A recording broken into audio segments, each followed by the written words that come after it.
वासुदेवाय। श्री कृष्ण गोविंद सब गाइए। मुरारी हे नाथ नारायण वासुदेवाय। हे नाथ नारायण वासुदेवाय। हे नाथ नारायण वासुदेवाय। हे नाथ नारायण वासुदेवाय। श्री कृष्ण गोविंद हरे मुरारी। हे नाथ नारायण वासुदेवाय। सीताराम राम राम सीताराम राम राम सीताराम राम राम सीताराम राम राम राम राम राम सीताराम राम राम। सब गाइए जय हो। राम सीताराम राम राम। सीताराम राम राम राधे श्याम श्याम श्याम राधे श्याम श्याम श्याम सीताराम राम राम सीताराम राम राम।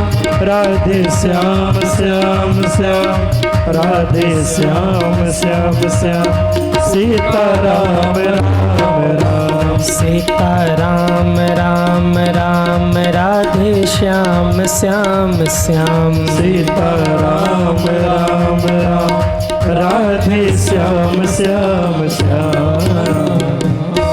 बोलिए भक्तवत्सल भगवान की जय हो। नमः पार्वती पतये हर हर महादेव।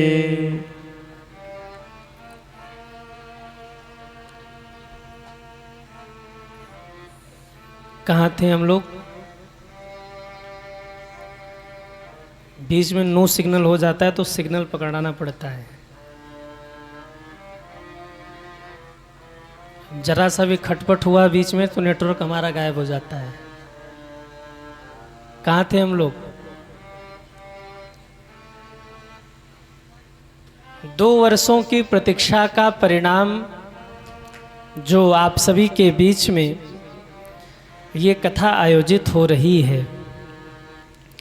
निर्विघ्न आज 7 दिनों से हम सभी इस कथा गंगा में गोता लगा रहे हैं और आज ये कथा पूर्णता की ओर है। जब संकल्प पवित्र हो ना तो किसी भी आयोजन को पूर्ण करने की जिम्मेदारी हमारे प्रभु अपने ऊपर लेते हैं।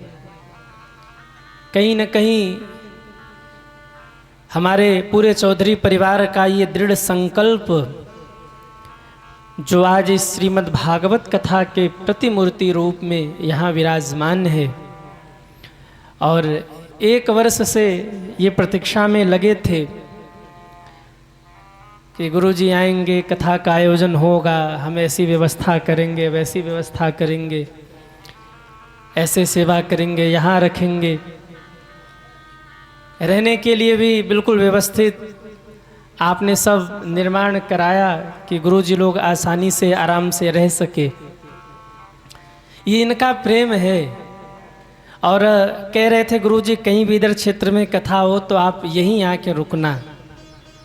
पर अपने सामने मजबूरी ये है कि एक बार कथा करके निकले तो फिर जब कथा का विधान बन पाए तो ही पहुंच पाते, वरना पहुंच ही नहीं पाते।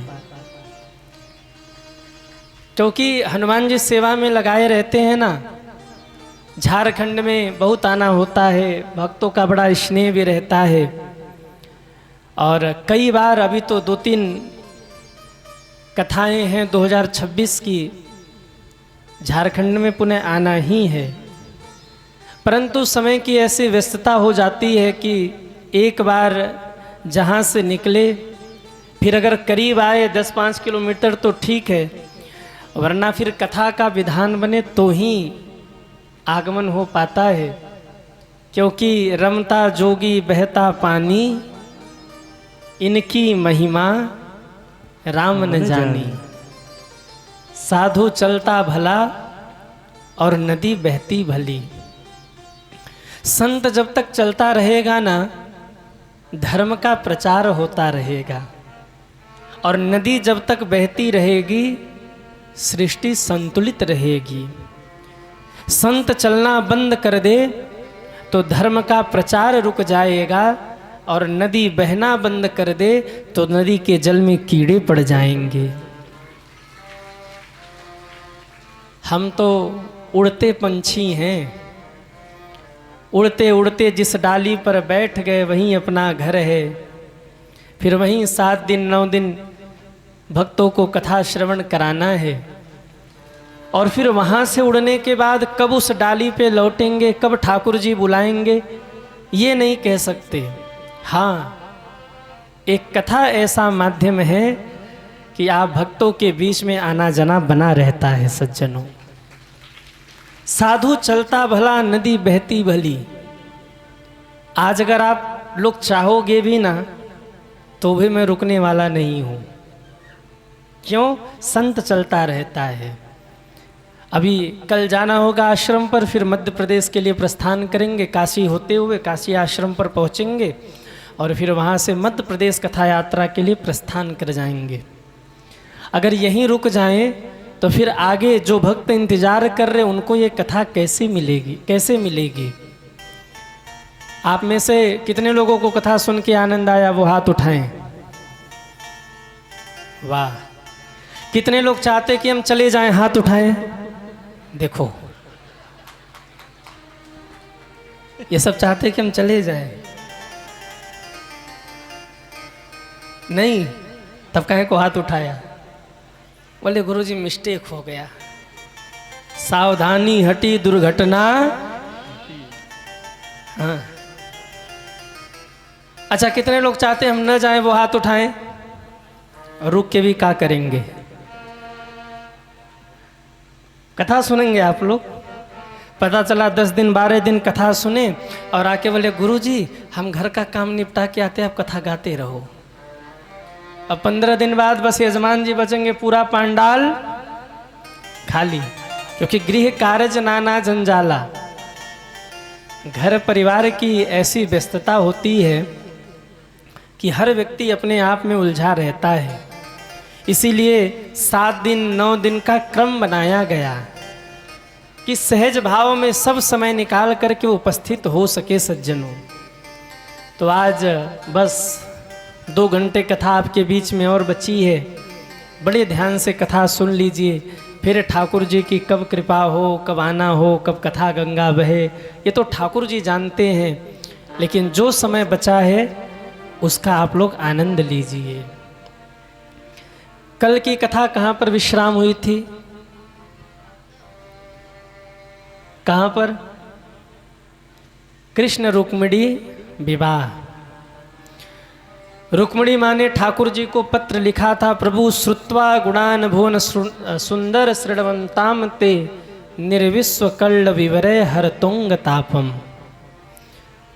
हमने आपको देखा नहीं है, हम आपको जानते नहीं हैं, पर आपकी कथा को सुन करके हमने आपको अपना पति मान लिया है, हमने आपका वर्ण किया है, आप मेरा हरण कर लीजिए। ठाकुर जी आए, रुक्मिणी माँ को ले गए और मंगलमय ढंग से रुक्मिणी मैया के साथ में भगवान का विवाह संपन्न हुआ। बोलिए रुक्मिणी मंगल भगवान की जय हो। समय के साथ एक पुत्र हुआ जिसका नाम रखा प्रद्युम्न। उसी समय एक संबरासुर नाम का असुर था जिसको पता था कि मेरी मृत्यु कृष्ण के प्रथम पुत्र के द्वारा होनी है। उसने प्रद्युम्न जी को उठवा लिया घर से चोरी से और ले जा करके समुद्र में फेंकवा दिया। उसने सोचा प्रद्युम्न जी मर जाएंगे, प्रजा को राखे साइया मार सके ना कोई। जिसकी रक्षा भगवान कर रहे हो उसे कौन मार सकता है? एक मछली मुख ऊपर करके जल पी रही थी। जैसे ही प्रद्युम्न जी ऊपर से गिरे, मछली के मुख में होते हुए पेट में चले गए। उस मछली को एक मछुआरे ने पकड़ा। मछुआरे को लगा इतनी सुंदर मछली है, अगर मैं अपने महाराज सम्बरासुर को ले जाकर के इस मछली को भेंट करूंगा तो मुझे धन देंगे, वो उपहार देंगे। उपहार के लालच में वो मछली ले जाकर उस मछुआरे ने सम्बरासुर को ही भेंट कर दिया। सम्बरासुर बड़ा प्रसन्न हुआ। उसने कहा एक काम करो, आज बनाओ, इसी का नाश्ता करेंगे हम। तीसरे पर का नाश्ता इसी से होगा, आज मछली काटो और बनाओ। मछली को काटा गया। आप लोग हंस रहे हैं। मछली काटा गया तो पेट से प्रद्युम्न जी महाराज प्रकट हो गए। ध्यान से सुनिए इस कथा को, ये कथा आपको बहुत कुछ सिखाने वाली है। जैसे ही मछली काटा, पेट से प्रद्युम्न जी महाराज प्रकट हो गए। अब तक तो प्रद्युम्न जी महाराज द्वारिका में थे, पर जिस काल से बचने का प्रयास कर रहा था सम्बरासुर, वो काल तो सम्बरासुर के आंगन में ही पहुंच गया। सज्जनों, आप मृत्यु से बचने का कितना भी प्रयास कर लीजिए, जब मौत आ जाएगी तो वो हमें ले जाएगी। अच्छा, आप एक बात सोचिए, जो भगवान सब कुछ कर सकते हैं, क्या उन भगवान को नहीं पता कि मेरे बेटे की चोरी होने वाली है? भगवान के घर में से, भगवान के निजी कक्ष से सम्बरासुर प्रद्युम्न जी को उठा ले गया और भगवान रोक नहीं पाए। आपके भी मन में प्रश्न होगा ना कि भगवान के निज घर में से, अच्छा प्रद्युम्न जी भगवान के पुत्र हैं तो कहीं ऐसे बाहर तो फेंके रहे नहीं होंगे। दास दासियों के बीच में, कड़ी सुरक्षा के बीच में, भाई पहले राजकुमार हैं द्वारिका के, कड़ी सुरक्षा में प्रद्युम्न जी को रहा गया होगा, पर फिर भी प्रद्युम्न जी की चोरी हो गई और भगवान ने कुछ नहीं किया, क्योंकि भगवान जानते हैं विधि का विधान कुछ और है। सम्बरासुर का कर्म बता रहा है कि सम्बरासुर की मृत्यु प्रद्युम्न जी के हाथों से होगी, और जब तक प्रद्युम्न जी यहाँ से जाएंगे नहीं, तब तक सम्बरासुर का वध होने वाला नहीं है। इसलिए भगवान ने कुछ नहीं किया, भगवान शांत रहे और सम्बरासुर के कर्म के ऊपर ही प्रद्युम्न जी को छोड़ दिया। मेरे भाई बहन, कर्म बड़ा बलवान है। आपने जीवन में जैसा किया है वैसा मिलेगा ही मिलेगा। वो कहावत है ना, जैसा करो करनी वैसी भरो। हाँ, जैसा करोगे वैसा भरोगे। बोया पेड़ बबूल का तो आम कहाँ से होए। जीवन ने जैसा कर्म किया है ना, सभी को अपने अपने कर्मों का दंड मिलता है। महाभारत अगर उठा करके देखें तो आप जरा सोचिए, भगवान ने अपने प्राणों से प्रिय भांजे को, अभिमन्यु को क्यों मरवाया? भगवान चाहते तो अभिमन्यु को बचा सकते थे। एक बात सदैव याद रखना, जिस अभिमन्यु को 7 महारथियों ने मिल करके मारा, अपने पुत्रों से भी अधिक अगर भगवान किसी को प्रेम करते थे तो अपने भांजे अभिमन्यु को प्रेम करते थे। जन्म भले ही सुभद्रा ने दिया, पर जैसे ही अभिमन्यु जी थोड़े से सज्ञान हुए, भगवान ले गए अपने साथ। 16 वर्ष तक भगवान ने अभिमन्यु को अपने पास रखा, अपने से दूर नहीं किया। प्राणों से भी अधिक प्रेम करते थे भगवान अभिमन्यु को। और एकमात्र शिष्य जो अस्त्र शस्त्र सिखा करके, शिष्य बना करके आगे बढ़ाया भगवान ने, वो अभिमन्यु को बढ़ाया। पर भगवान ने अभिमन्यु को क्यों मरवाया? भगवान चाहते तो बचा सकते थे अभिमन्यु को, पर क्यों मरवाया? कर्म का बंधन तो सबके सामने है सज्जनों। भगवान ने सोचा महाभारत का युद्ध जीत पाना इतना संभव नहीं है। और अगर मैं ही सब कुछ कर दूंगा तो अर्जुन क्या करेंगे? अर्जुन को जगाना है तो किसी की ऐसी मृत्यु मुझे चाहिए जिसे देख करके अर्जुन बेचैन हो जाए, तब महाभारत के युद्ध में आनंद आएगा। और मैं ये चाहता हूँ, भगवान की रचना है, मैं ये चाहता हूँ कि जिसकी मृत्यु हो पांडव पक्ष से, कौरव सेना जिसको मारे उसको पहली बार अधर्म से मारे। जो युद्ध के नियम बनाए गए हैं उन युद्ध के नियमों को एक बार कौरव सेना तोड़ दे, उसके बाद मैं दिखाता हूं कि कर्म का क्या खेल होता है। युद्ध का नियम क्या था महाभारत के? एक रथी से युद्ध करेगा, एक योद्धा से युद्ध करेगा। अगर कोई निहत्था है तो उस पर कोई शस्त्र नहीं उठाएगा। यदि कोई धरती पर गिर गया तो अचानक से उसके ऊपर कोई वार नहीं करेगा। यदि कोई मूर्छित हो गया तो उसका कोई वध नहीं करेगा। रथी से लड़ेगा, महारथी से लड़ेगा। घोड़े पर बैठा घुड़सवार से ही लड़ेगा। हाथी पर बैठा व्यक्ति हाथी से ही लड़ेगा। ये युद्ध का नियम बनाया गया था। एक योद्धा से एक ही योद्धा युद्ध करेगा। पर सज्जनों, कौरवों ने युद्ध के उस नियम को तोड़ दिया। 7-8 महारथियों ने मिल करके अकेले अभिमन्यु को मारा, और तब तक वो मारते रहे जब तक अभिमन्यु की मृत्यु नहीं हो गई। इतिहास में अभिमन्यु का नाम अमर है। कभी महाभारत पढ़ के देखना, आंख में आंसू आ जाएंगे।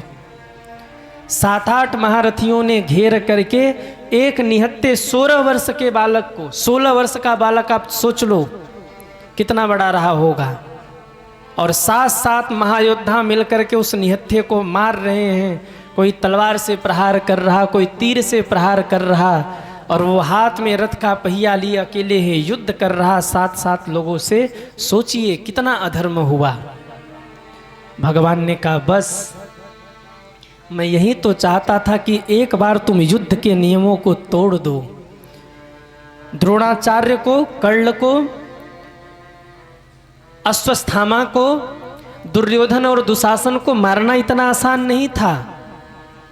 लेकिन भगवान ने सोचा जब ये युद्ध की मर्यादाओं को तोड़ेंगे, अधर्म का पालन करेंगे, युद्ध के नियमों का उल्लंघन करके अधर्म का आचरण करेंगे, तब इन सब का वध होगा। और भगवान ने वही किया।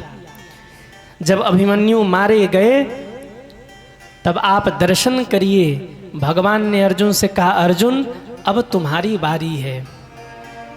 जिस समय कर्ण नीचे उतरे हैं, रथ का पहिया धरती में धंस गया है, रथ के पहिए को निकाल रहे हैं, भगवान ने कहा अर्जुन बाण मारो इस कर्ण को। कर्ण ने कहा भगवान वो निहत्थे हैं, उनके हाथ में अस्त्र शस्त्र नहीं है, वो धरती पर है, रथ का पहिया निकाल रहे, मैं कैसे बाण चला दूं? भगवान ने कहा अर्जुन सारे नियम तुम्हारे लिए ही बनाए गए हैं। ये धर्म उस समय कहा गया था जिस समय एक अभिमन्यु को 7-7 महारथी मिलके मार रहे थे, और उसमें मारने वालों में कर्ण भी थे। मारिए इसे। अर्जुन ने बाण मारा, कर्ण मारे गए। भगवान कहना चाहते हैं जब तुम धर्म का आचरण करोगे तो मैं भी तुम्हारे साथ धर्म का आचरण करूंगा, और यदि तुम अधर्म का आचरण करोगे तो मैं भी तुम्हें अधर्म से मारूंगा, तुम बचने वाले नहीं हो। आगे बढ़िए। द्रोणाचार्य को कैसे मरवाया भगवान ने? जब देखने लगे कि द्रोणाचार्य प्रबल हो रहे तो भीम को बुला के कहा, भीम वो जो हाथी आ रहा है ना, उस हाथी का नाम है अश्वत्थामा। तुम्हारे पास 60,000 हाथियों का बल है, मारो इसको गदा, और गदा मार करके इस हाथी को धरती पर गिराओ और जोर से गर्जना करो, मैंने अश्वत्थामा को मार दिया, मैंने अश्वत्थामा को मार दिया। और युधिष्ठिर तुम मौन रहना, अगर गुरुदेव पूछें तो केवल इतना कह देना अश्वत्थामा मर गया, बाकी मैं देख लूँगा। मारा, घुमा करके गदा भीम ने अश्वस्थामा नाम का हाथी धराशाही हो गया। भीम ने आवाज लगाई, अश्वस्थामा मर गया। द्रोणाचार्य को भरोसा नहीं हुआ, मेरा पुत्र मेरे समान बलवान है, कैसे मर सकता है। धनुष बाण फेंक दिया, नीचे उतर करके आंख बंद करके बैठे। भगवान ने दृष्टद्युम्न की ओर इशारा किया, उतारो इसका गर्दन। दृष्टद्युम्न बढ़े आगे और सिर धड़ अलग कर दिया। किसी ने पूछा, प्रभु ये क्यों? बोले, द्रोणाचार्य ने ही उस चक्रव्यूह की रचना की थी और युद्ध का नियम था कि एक रथी से एक ही युद्ध करेगा, पर द्रोणाचार्य ने उस निहत्थे अभिमन्यु को मारा था और मेरा वचन है जो जैसा करेगा वैसा पाएगा। इसने निहत्थे पर बाण चलाया था, इसलिए मैं इसे निहत्था ही मरवा रहा हूं। भगवान कर्म का दंड देते हैं सज्जनों, जैसा करेंगे वैसा भरेंगे, जैसे को तैसे ही मिलता है। आप पितामह को देखिए, एक सांप को उठा करके फेंका था, 100 वर्ष बाद बाणों की सैया पर सोना पड़ा पितामह को।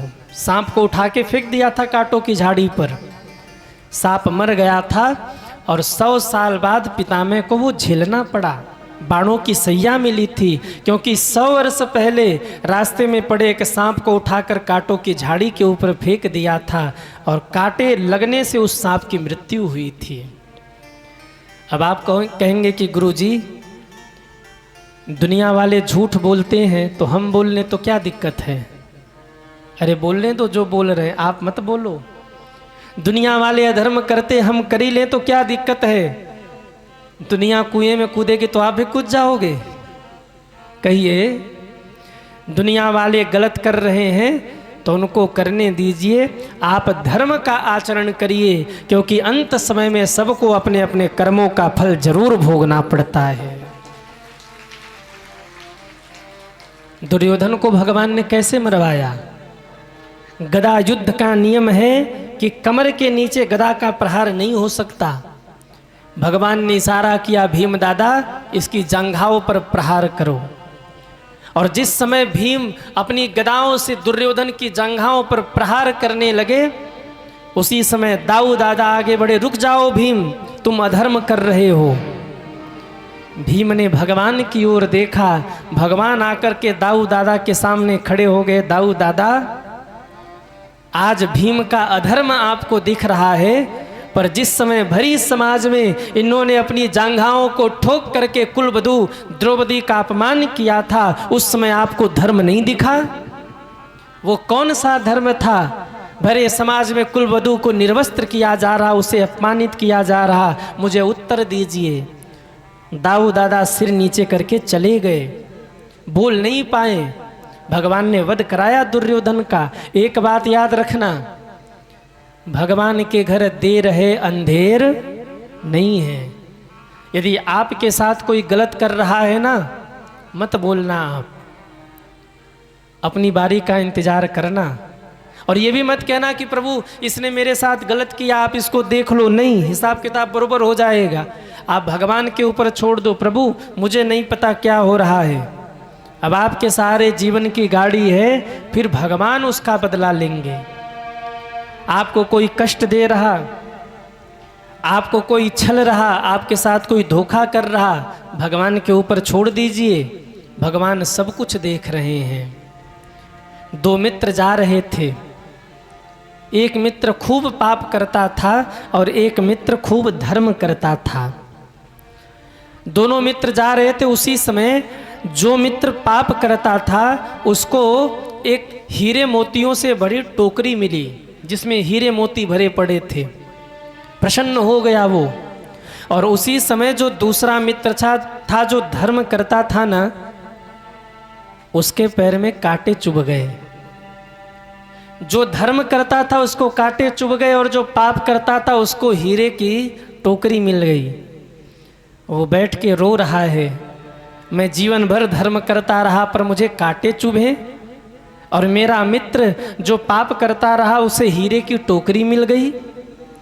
उसी समय एक महात्मा उधर से निकले, उसने हाथ जोड़कर निवेदन किया, बाबा ऐसा कौन सा मैंने पाप किया, जीवन भर तो धर्म करता रहा और मुझे सुई चुभ गई, कांटा चुभ गया और मेरे मित्र को हीरे की टोकरी मिल गई।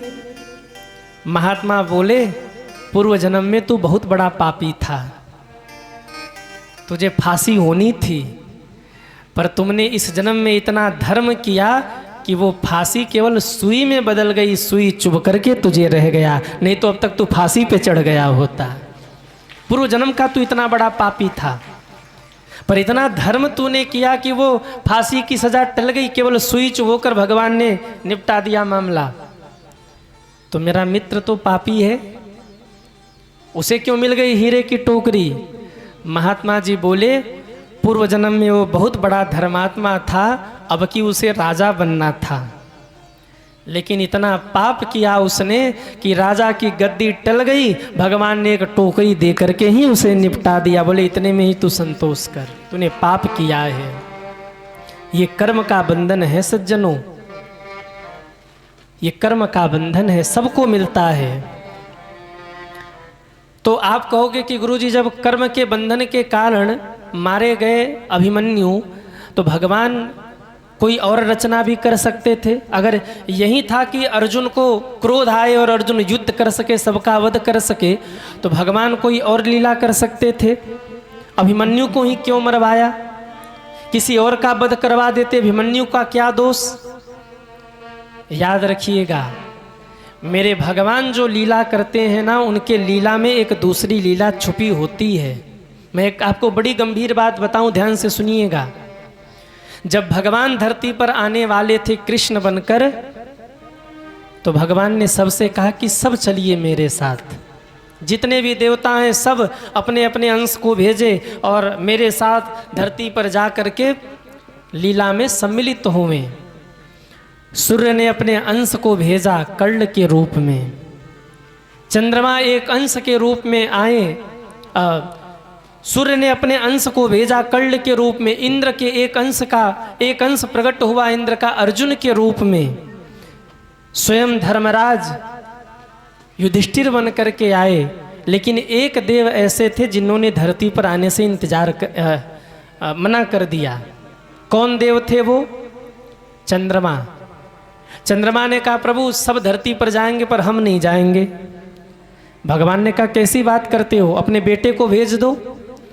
चंद्रमा ने कहा मैं अपने बेटे को भी बहुत प्रेम करता हूँ, बेटे को भी नहीं जाने दूंगा। भगवान ने कहा ये कैसे होगा, मैं चंद्रवंश में जा रहा हूँ और चंद्रमा ही मेरी लीला में सहयोगी न बने, ये तो ठीक नहीं है। एक काम करो, तुम मत जाओ, अपने बेटे को ही भेज दो। चंद्रमा ने कहा ठीक है प्रभु, मैं अपने पुत्र को लीला में भेज रहा हूँ आपके सहयोगी के रूप में, पर मेरी दो शर्त है। क्या क्या?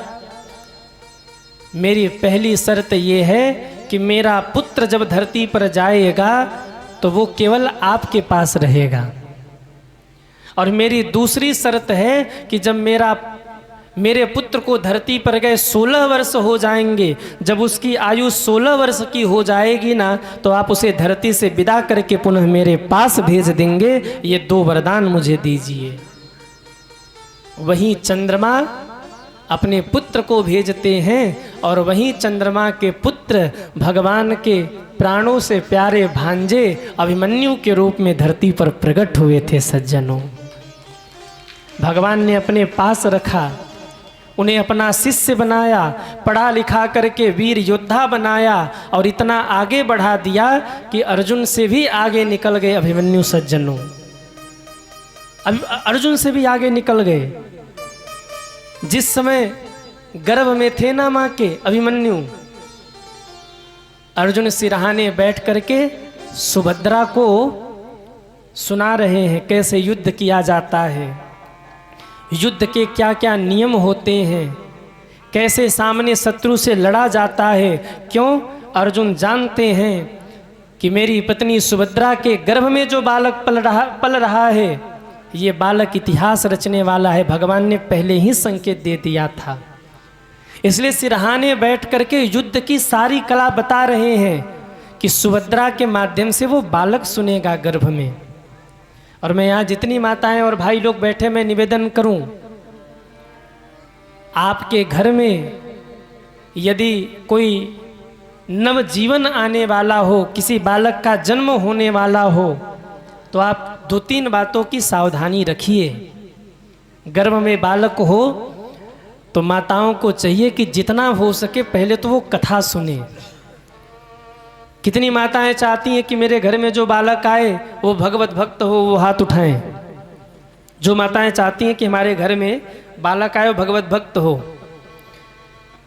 बहू को बालक होने वाला हो ना, जितनी सासू में बैठी ध्यान से सुन ले, उसके ही निंदा चुगली पड़ोसन से मत करना। पहली बात, वो गुस्सा करेगी, बेटी पर प्रभाव पड़ेगा। दूसरी बात, उसको फालतू की निंदा चुगली में मत उलझने देना। उसको कह देना तू कथा सुन, रामचरितमानस पढ़, गीता पढ़, भगवान के नाम का कीर्तन कर। और जिनके भी गर्भ में, जो भी माताएं हैं जिनके गर्भ में बालक हो, उनको इन चीज़ों का ध्यान रखना चाहिए कि जितना हो सके कथा सुने, भगवान के नाम का जप करे। अगर कृष्ण जैसा पुत्र चाहिए तो गर्भवती मैया को चाहिए कि अपने कक्ष में एक ठाकुर जी की प्रतिमा लगावे बाल रूप में, और ठाकुर जी से प्रतिदिन प्रार्थना करे कि हे प्रभु आप हमारे घर बालक रूप में पधारिए। अगर राम जैसा बालक चाहिए तो गर्भवती मैया को चाहिए कि वो राम जी की बाल रूप में फोटो अपने कक्ष में लगावे और प्रतिदिन प्रभु से प्रार्थना करे कि प्रभु आप हमारे आंगन में पधारिए, घर में पधारिए। जितना हो सके भगवान का भजन करिए, भगवान का नाम लीजिए, गीता पाठ करिए, रामचरितमानस का पाठ करिए। जन्म लेने वाला बच्चा भगवत भक्त हो जाएगा, ये शास्त्र की जिम्मेदारी है। प्रहलाद जी जन्म लेते ही भगत बन गए। क्यों? प्रहलाद जी की माता सत्संग करती थी। जिस समय गर्भ में प्रहलाद जी थे ना, नारद जी के द्वारा कथा सुनती थी।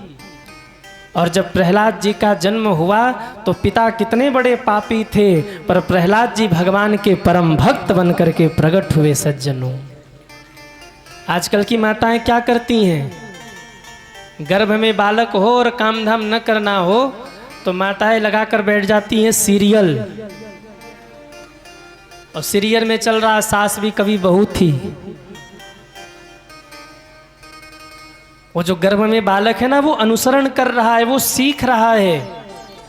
आप जो बोल रही हैं, आप जो कर रही हैं, आप जो सुन रही हैं, वो बालक सीख रहा है। आजकल के बच्चे जन्म लेते मोबाइल क्यों चलाने लगते हैं? अब आप समझी गए होंगे। बालक गर्भ में और मैया रील देख रही है, और क्या करना है, क्या केवल हाथ ही तो डुलाना है ऐसे ऐसे।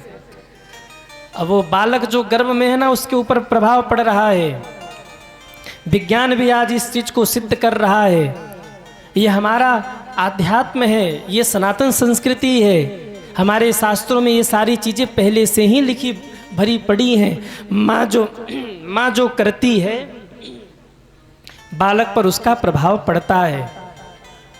अरे सब इधर देखो, कथा इधर हो रही है, कोई आवे जावे आप लोग तुरंत उधर पंगा लपक लेते। कौन आया देख लो भैया, कौन जा रहा देख लो। कथा सुनिए आप लोग ध्यान से। बोलिए भक्तवत्सल भगवान की जय हो। तो अभिमन्यु गर्भ में है और अर्जुन सुना रहे हैं, और सुनाते सुनाते महाराज युद्ध के नियमों को समझाते समझाते चक्रव्यूह की विधि समझाने लगे। 6 फाटक तोड़ने तक तो बताया, पर 7वें में सुभद्रा को नींद आ गई। सुभद्रा माँ कृष्ण की बहन थी और अर्जुन की पत्नी थी। भगवान के बहन सुभद्रा का विवाह अर्जुन से हुआ था। सुभद्रा मैया सो गई, और कहते जब सुभद्रा मैया सो गई तो गर्भ में वो जो बालक था वो भी सो गया। माँ ने नहीं सुना तो बालक ने भी नहीं सुना। वहां से वो एक कड़ी अधूरी रह गई। सज्जनों, इतिहास गवाह है, आप कथा जानते हैं कि वो जब कमी रह गई, वो जीवन भर कमी रही गई। जब युद्ध छिड़ा तो कहते हैं एक दिन ऐसा आया जब अर्जुन को शत्रु सेना बहला करके बहुत दूर ले गई। इतने दूर ले गई, इतने दूर ले गई अलवर की तरफ, मत्स्य प्रदेश की ओर ले गई। अलवर जो आज के समय में उस तरफ ले गई, खींच करके अर्जुन को बहलाते बहलाते युद्ध करते करते। अच्छा, भगवान जानते थे कि आज क्या होने वाला है, इसलिए भगवान भी नहीं रुके, ले गए अर्जुन को रथ पे बिठाकर। इतने दूर अर्जुन चले गए कि शाम के पहले उधर से लौट पाना बड़ा मुश्किल था। और तब तक इधर सूचना मिली कि चक्रव्यूह की रचना हो गई है। अब पांडवों के सामने समस्या, चक्रव्यूह तोड़ेगा कौन? और अगर कोई नहीं तोड़ पाया तो आज युद्ध समाप्त होगा, युधिष्ठिर बंदी बन जाएंगे।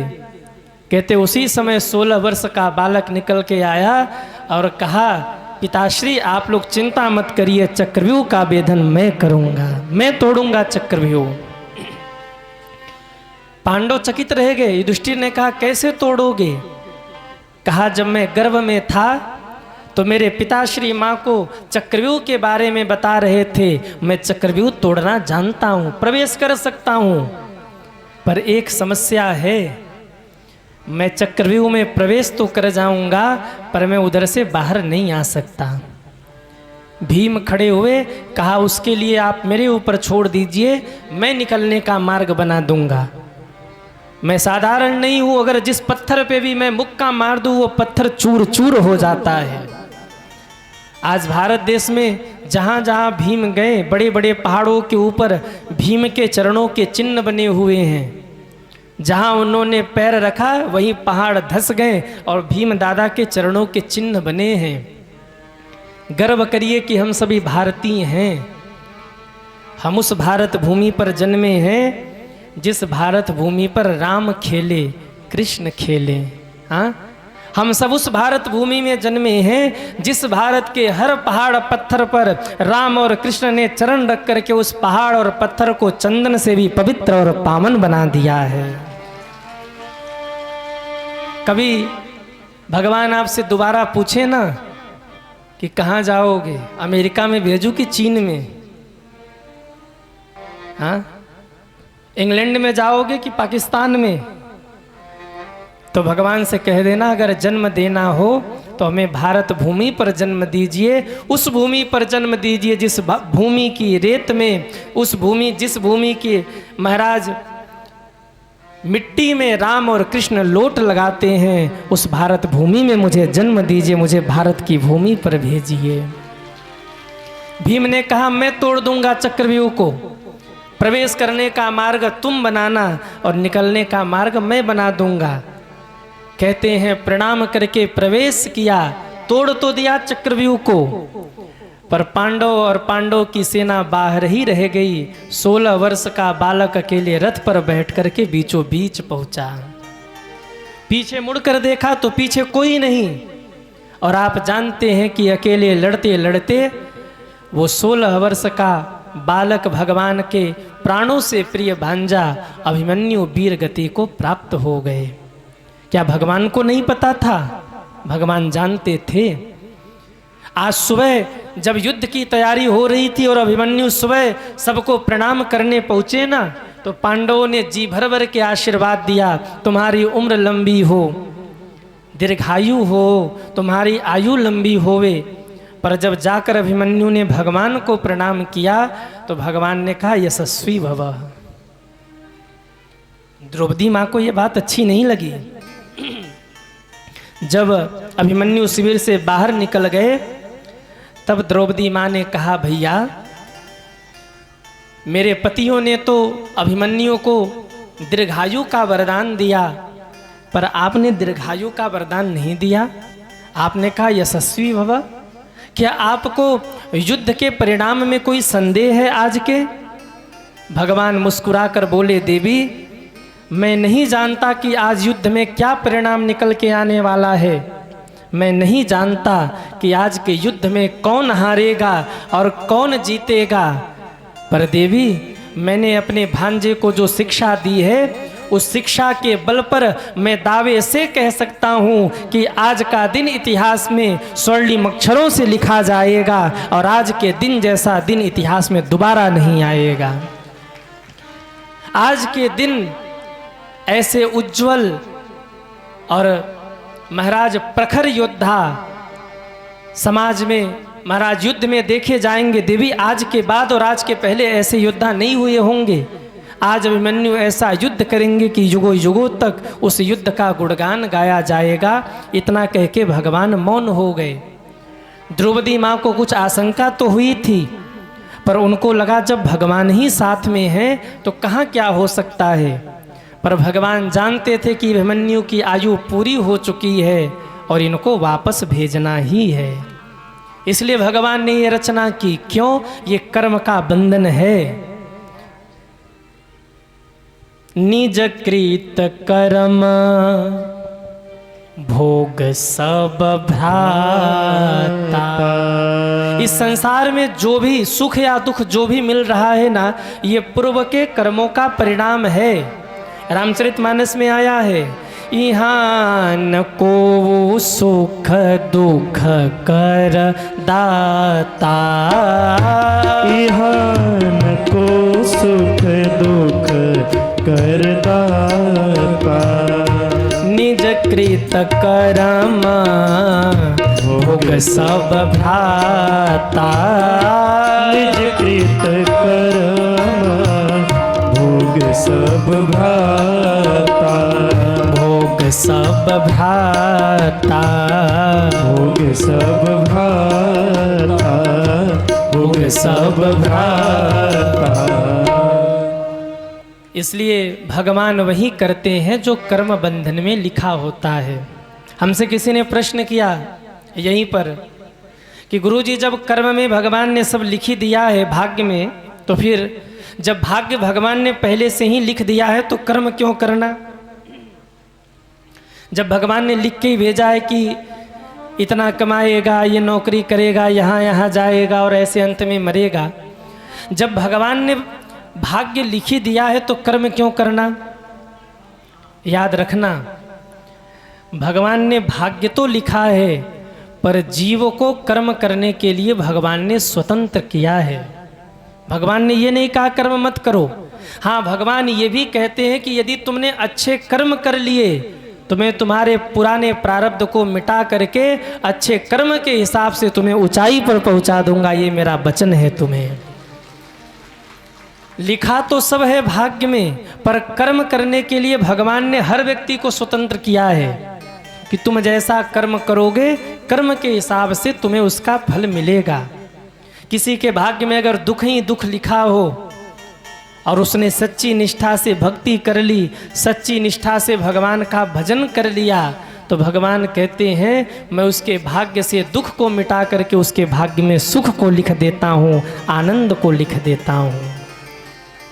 जीवन में कभी भी अच्छा कर्म करने से पीछे मत हटिए। जब जब भी समय मिले ना, अच्छे कर्म करते रहिए। दान पुण्य भजन तीर्थ सब करते रहिए। इस चक्कर में मत बैठिए कि भगवान ने जो भाग्य में लिखा है वही मिलेगा। भगवान कहते हैं भाग्य मैंने लिख दिया है, पर कर्म मैंने तुम्हारे हाथ में छोड़ दिया है। जो करोगे वो पाओगे। याद रखना, प्रत्येक व्यक्ति के इस धरती पर आने से पहले भगवान ने 3 पन्ना उठाया। अरे कथा सुनो, कथा।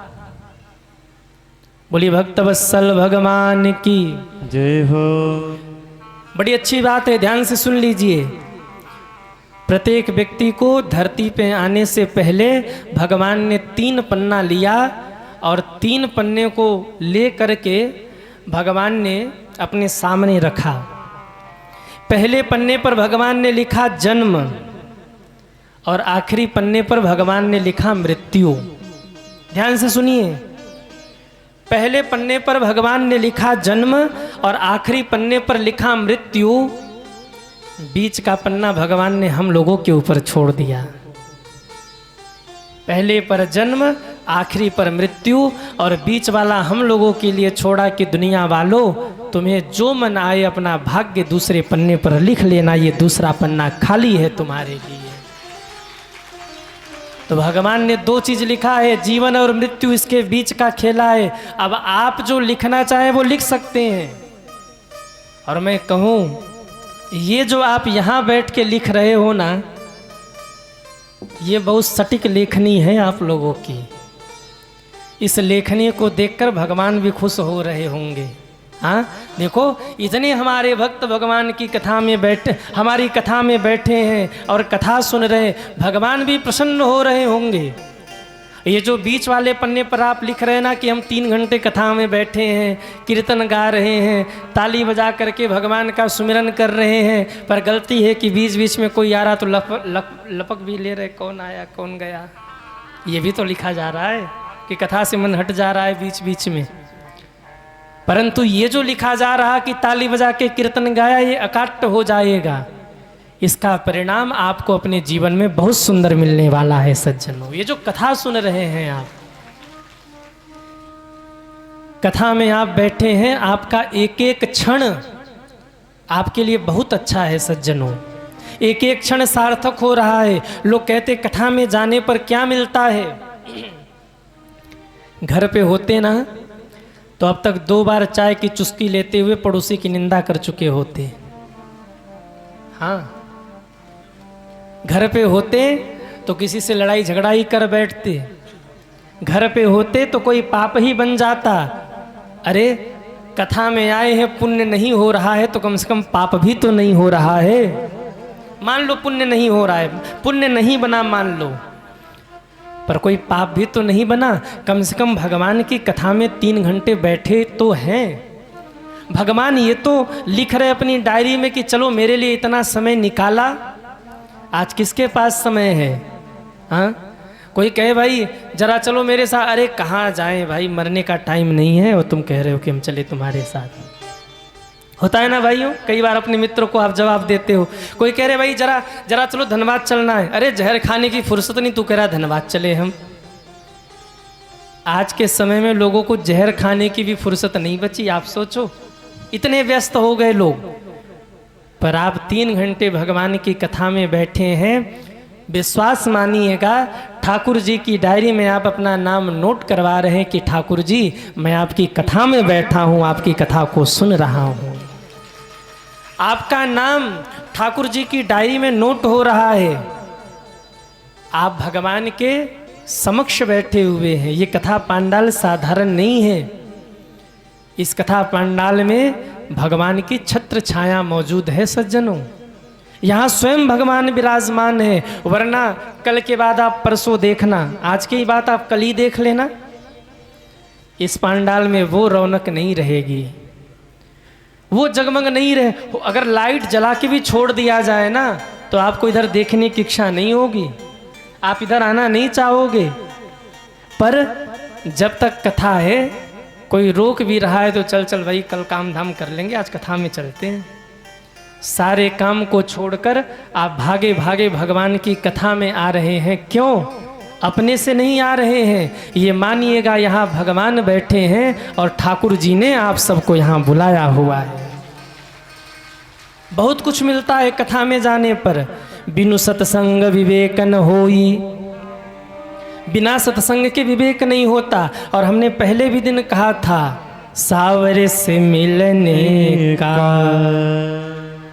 सत्संग ही बहाना है। लोग कहते गुरुजी कथा में जाने पर क्या मिलता है, हम बताएं हमें क्या मिला। अरे बता दे कि रहने दे? हाँ बोलो, नहीं तो नहीं बताएंगे। हाँ, चुपचाप ऐसे बैठे बैठे बैठे जयराम जी की, कब नींद आ जाएगी पता नहीं चलेगा, कुछ आना करते रहिए। जानना चाहोगे हमें क्या मिला? अरे हाँ या ना, आप सच बताना। जितनी शांति से आप कथा में बैठे हो, कभी घर पे ऐसे बैठते हो? अच्छा 3 घंटे आप हमें सुन रहे हैं यहाँ शांति से बैठकर, क्या आपने कभी घर पे भी 3 घंटे ऐसे किसी को सुना है? घर वाले बोले ना चुप कर, बहुत बड़ा प्रवचन करता अपना, चुप बंद बंद कर बंद कर। हम नहीं सुनते किसी की, घर पे किसी की नहीं सुनते और 3 घंटा यहाँ बैठ के सुन रहे, इससे ज़्यादा हमको और क्या चाहिए। घर पे आप किसी को बोलने भी नहीं देते और यहाँ चुपचाप सुन रहे हैं, इससे ज़्यादा हमको और क्या चाहिए। और विश्वास मानिएगा, अगर आप सुन रहे हैं हजारों की भीड़ में अगर किसी एक व्यक्ति का जीवन इस कथा से बदल गया तो मैं मान लूँगा कि मेरा कथा गाना सार्थक हो गया और आपका कथा सुनना सार्थक हो गया। इसलिए कथा को मन लगा करके सुनिए और इस कथा को जीवन में उतारिए। आगे यात्रा में चलें उससे पूर्व 2 मिनट सूचना हम लोग श्रवण कर लें। बोलिए भागवत भगवान की जय हो। श्री राधे। हमारे बीच में आज भी दूर दराज से चल करके भक्तजन उपस्थित हैं। व्यासपीठ से महाराज जी से आशीर्वाद प्राप्त करेंगे। ब्रह्म ऋषि समाज के अध्यक्ष श्री सुरेश चौधरी जी आप आकर के महाराज जी से व्यासपीठ से आशीर्वाद प्राप्त करेंगे। श्री सुरेश चौधरी जी एवं श्री प्रकाश चौधरी जी आप भी आकर के व्यासपीठ से आशीर्वाद प्राप्त करेंगे। श्री सुरेंद्र शर्मा जी आप भी आकर के व्यासपीठ से आशीर्वाद प्राप्त करेंगे। श्री सतीश कुमार जी आप भी आकर के व्यासपीठ से आशीर्वाद प्राप्त करेंगे। श्री हरिओम शर्मा जी आप भी आकर के व्यासपीठ से महाराज जी से आशीर्वाद प्राप्त करेंगे। श्री निरंजन शर्मा जी आप भी आकर के व्यासपीठ से आशीर्वाद प्राप्त करेंगे। श्री अरविंद शर्मा जी आप भी आकर के व्यासपीठ से आशीर्वाद प्राप्त करेंगे। श्री हृदय प्रसाद राय जी आप भी आकर के व्यासपीठ से आशीर्वाद प्राप्त करेंगे। श्री अनूप सिंह जी आप भी आकर के व्यासपीठ से आशीर्वाद प्राप्त करेंगे। श्री सुशील सिंह जी आप भी आकर के महाराज जी से व्यासपीठ से आशीर्वाद प्राप्त करेंगे। जिनके भी नाम लिए जा रहे हैं आप सभी यथाशीघ्र आते रहें और आज कथा के विश्राम दिवस में हम सभी उपस्थित हैं।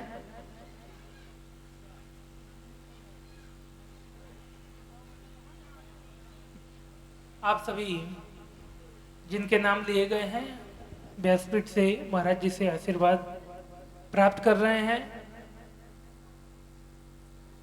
श्री अयोध्या प्रसाद सिंह जी आप भी आकर के महाराज जी से व्यासपीठ से आशीर्वाद प्राप्त करेंगे।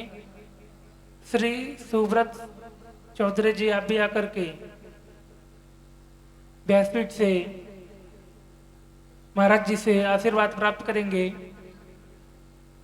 श्री योगेश चौधरी जी आप भी आकर के महाराज जी से व्यासपीठ से आशीर्वाद प्राप्त करेंगे।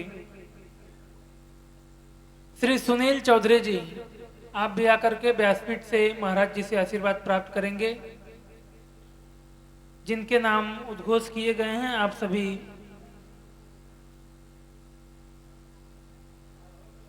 यथाशीघ्र आकर के महाराज जी से आशीर्वाद प्राप्त करते रहेंगे। श्री धीरेन्द्र नाथ पांडे जी आप भी आकर के महाराज जी से व्यासपीठ से आशीर्वाद प्राप्त करेंगे। श्री विवेक चौधरी जी आप भी महाराज जी से व्यासपीठ से आशीर्वाद प्राप्त करेंगे।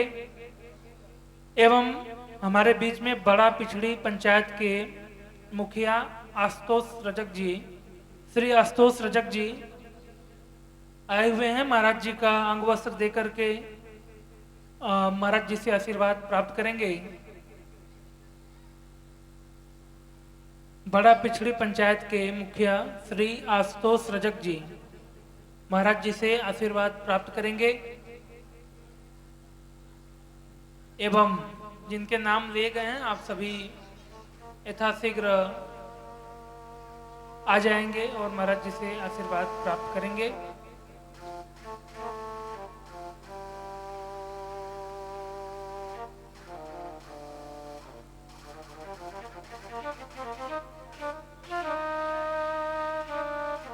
तथा जो लोग भी आशीर्वाद प्राप्त कर लिए हैं आप सभी अपना स्थान सुनिश्चित करते रहें।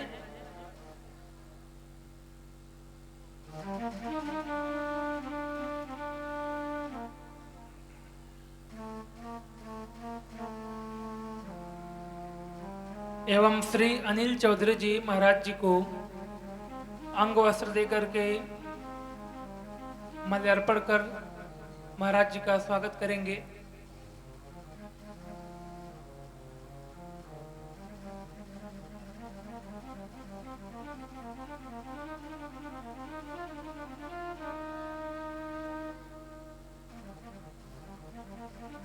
यथाशीघ्र आप सभी व्यासपीठ से आशीर्वाद प्राप्त करते हुए आगे बढ़ेंगे ताकि हम सभी विश्राम दिवस के पावन बेला में कथा के क्रम को हम सभी आगे बढ़ा सके।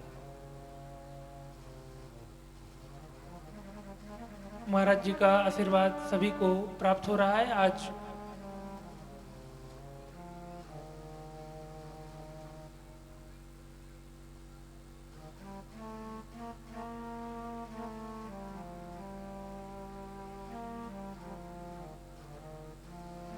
आशीर्वाद प्राप्त करते हुए आप सभी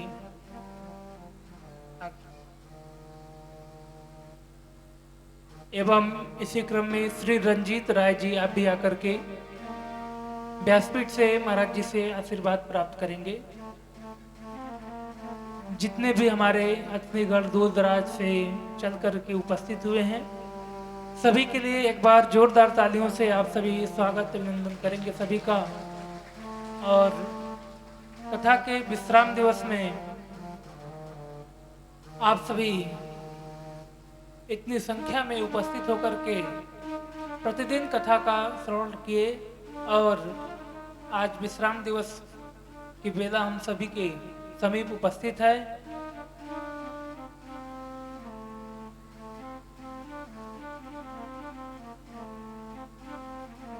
तथा जो लोग भी व्यासपीठ से आशीर्वाद प्राप्त कर लिए हैं, हम सभी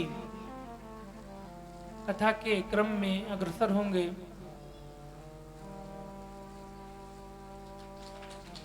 यथाशीघ्र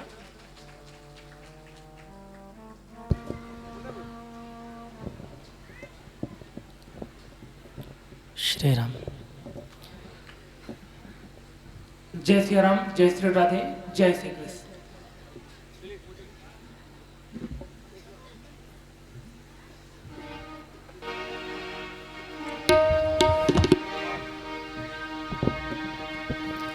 सीताराम सीताराम सीताराम सीताराम सीताराम सीताराम सीताराम सीताराम राधे श्याम राधे श्याम राधे श्याम राधे श्याम राधे श्याम राधे श्याम राधे श्याम राधे श्याम राधे श्याम राधे श्याम राधे श्याम राधे श्याम सीताराम सीताराम सीताराम सीताराम।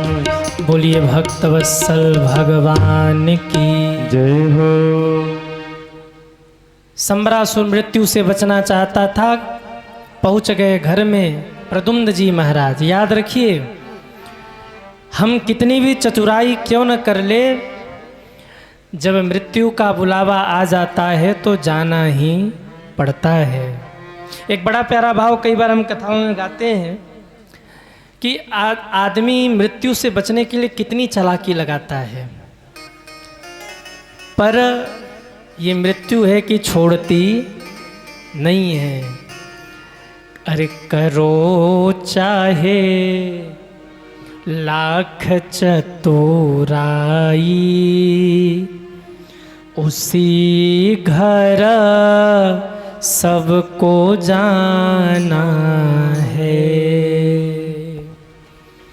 न हाथी है न घोड़ा है, वहाँ पैदल ही जाना है। न हाथी है न घोड़ा है, वहाँ पैदल ही जाना है। करो चाहे लाख चतुराई, उसी घर सबको जाना है। करो चाहे लाख चतुराई, उसी घर सबको जाना है। जरा उठाइए दोनों हाथों को और ताली सेवा करते हुए हरि बोल। श्री राधे।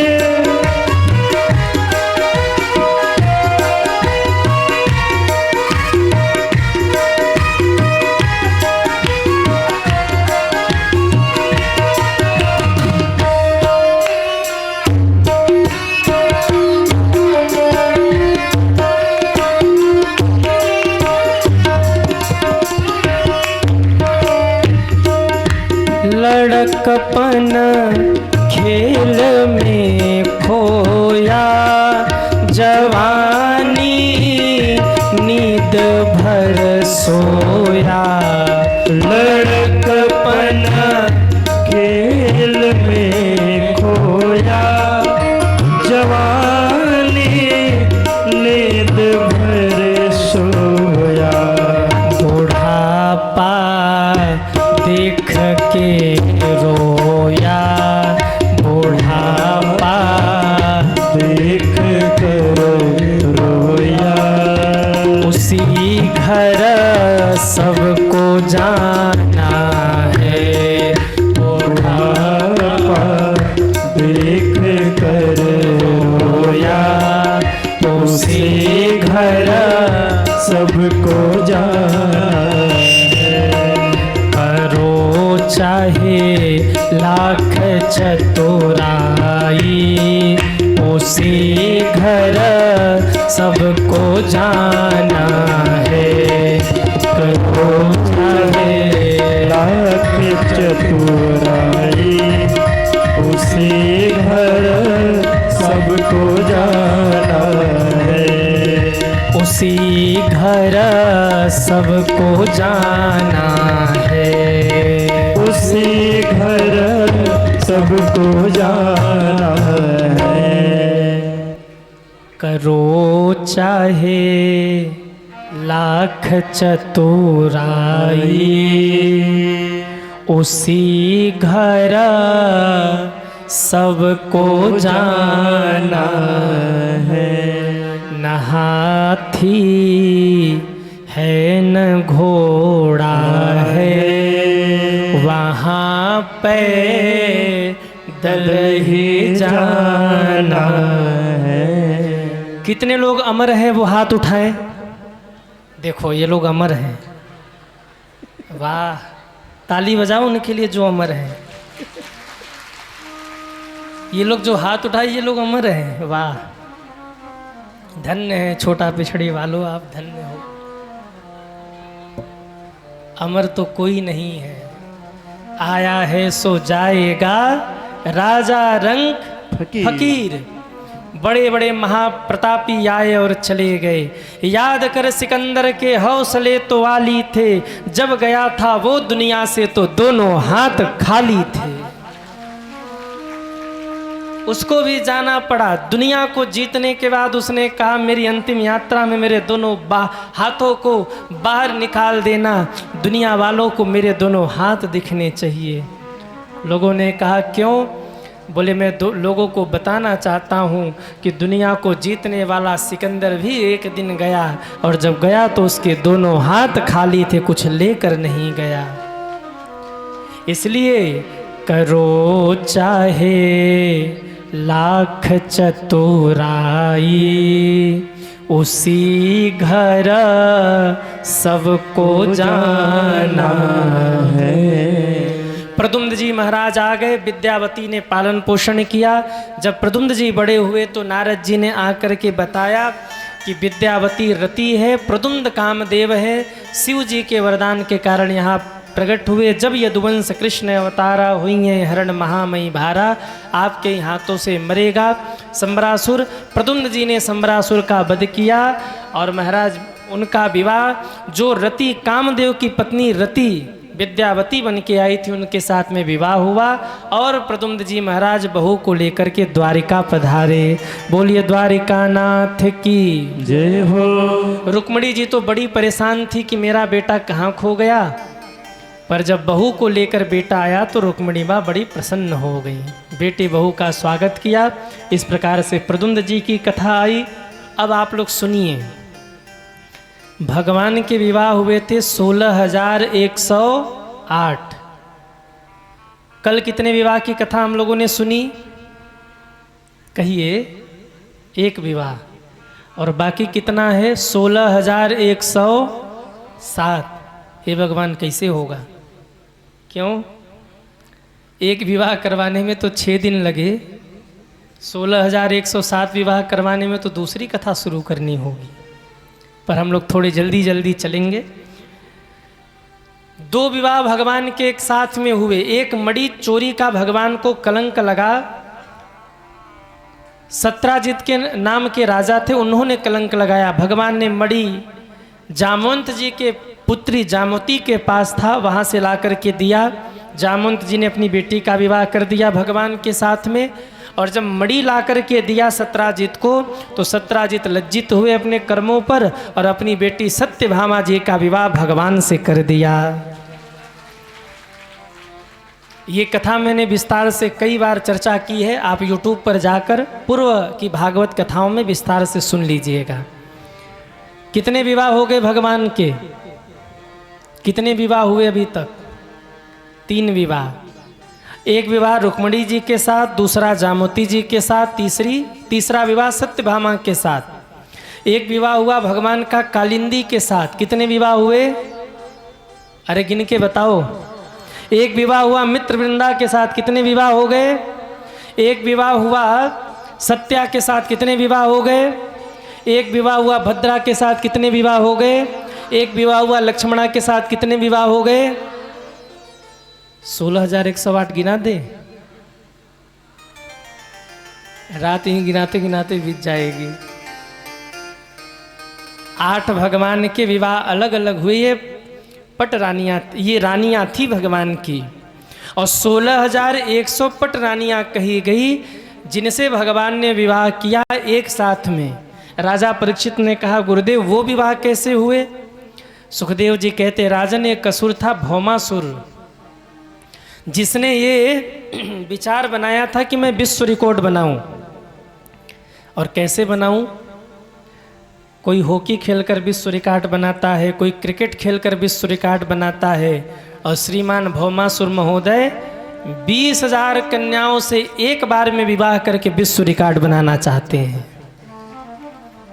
उसका मानना है कि मैं 20,000 कन्याओं से एक ही बार में विवाह करूंगा और विश्व रिकॉर्ड बनाऊंगा। राजाओं पर आक्रमण करता, उनके राज्य की कन्याओं को उठा ले जाता। 16,100 कन्याएं भौमासुर के जेल में बंद थीं। सारे राजा जाकर प्रभु के पास रोए, प्रभु हमारी इज्जत बचा लीजिए। क्यों? भौमासुर आता है, हमें पराजित करके हमारे नगर की हमारी कन्याओं को उठाकर ले जाता है, जेल में बंद कर देता है। 16,100 कन्याएं बंद हैं। कहा जाता है 20,000 कन्याओं को जब बंदी बना लेगा तो एक ही साथ में सबको कारागार से मुक्त करेगा और सबके साथ विवाह करेगा। भगवान को क्रोध आया, इतना पाप। भगवान ने जाकर भौमासुर का वध किया और 16,100 कन्याओं को मुक्त किया। कहा, देवियों आप लोग अपने अपने घर जाइए। वो कन्याएं रो पड़ी। कहा, ठाकुर जी कोई अपना घर होता तो घर वाले लेने नहीं आते हम लोगों को। अगर भाई हमें अपना मानते, पिता हमें अपना मानते तो वो लेने जरूर आते। हमें कोई लेने नहीं आया, इसका मतलब यही है कि हमारे घर वालों ने हमें त्याग दिया है। अब हमारे पास 2 मार्ग है, या तो हम जाके आत्महत्या कर लें या तो पेट पालन के लिए हम कुमार्गगामी हो जाएं, और दोनों ही अधर्म होगा।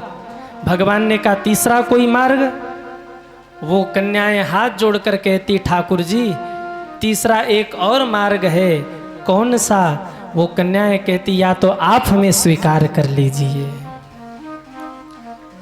भगवान असमंजस में पड़ गए।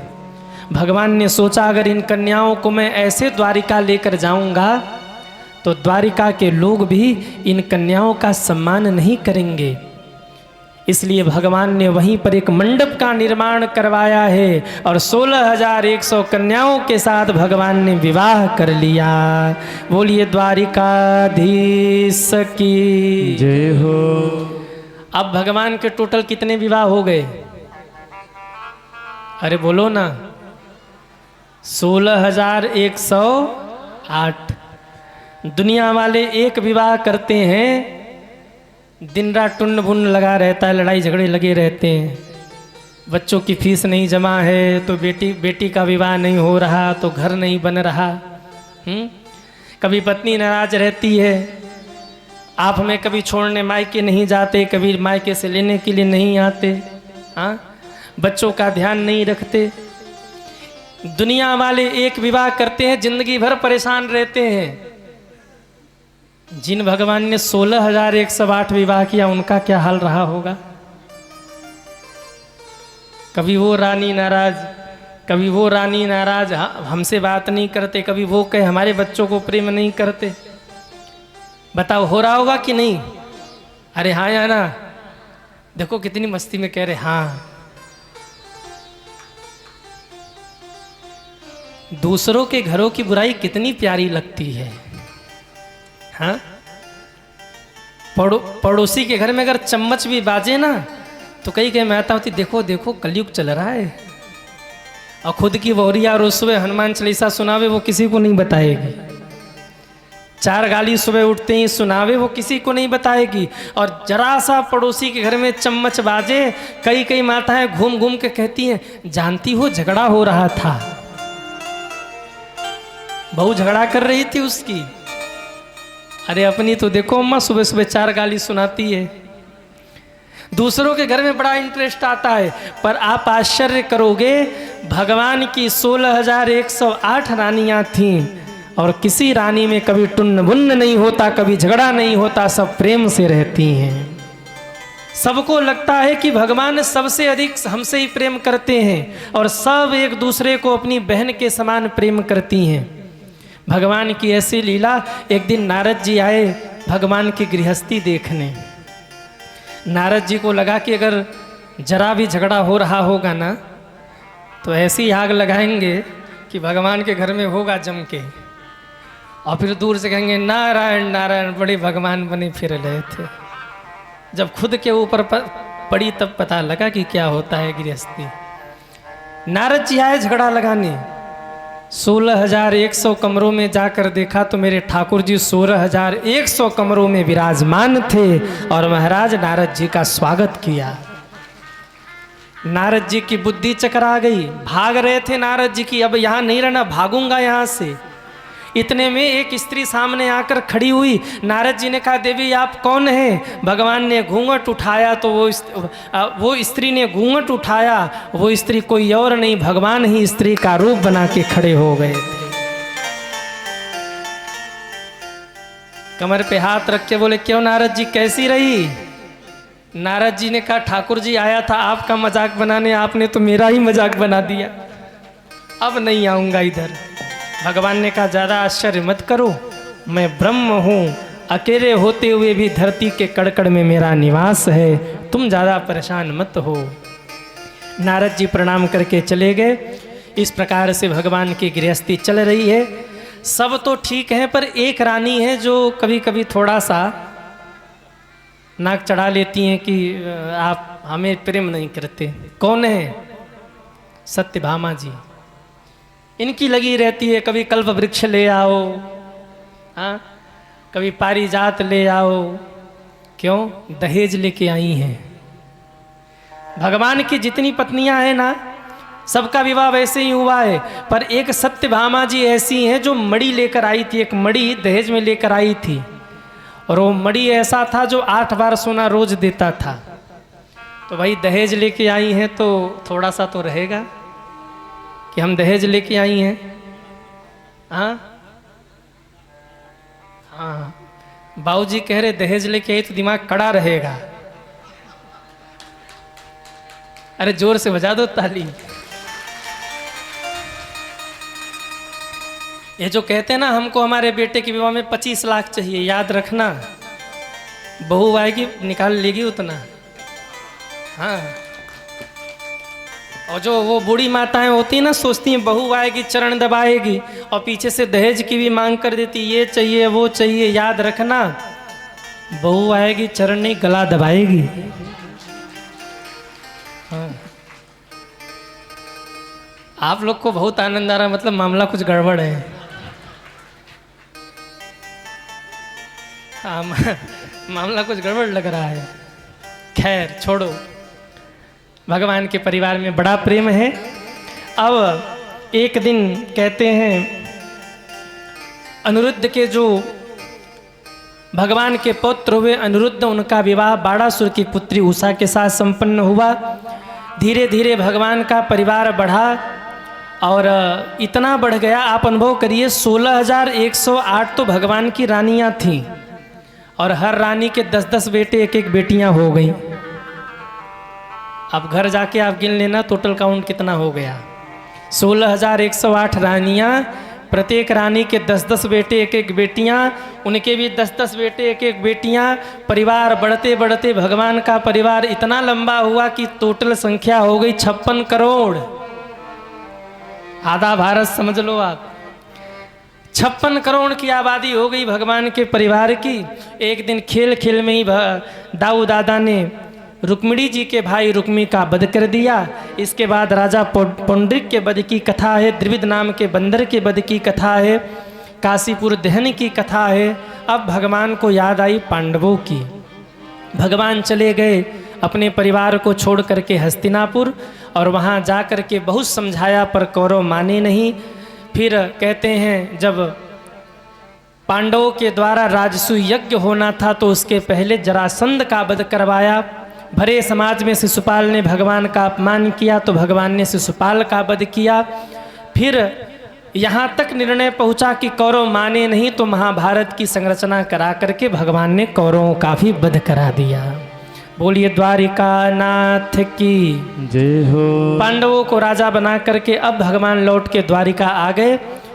राजा परीक्षित कहते हैं गुरुदेव, आपने जो कथा सुनाई ना, इस कथा को सुन के मुझे बड़ा आनंद आया, पर अब कोई ऐसी कथा सुनाइए जिसको सुन करके मेरे हृदय में प्रभु के प्रति प्रेम प्रकट हो जाए।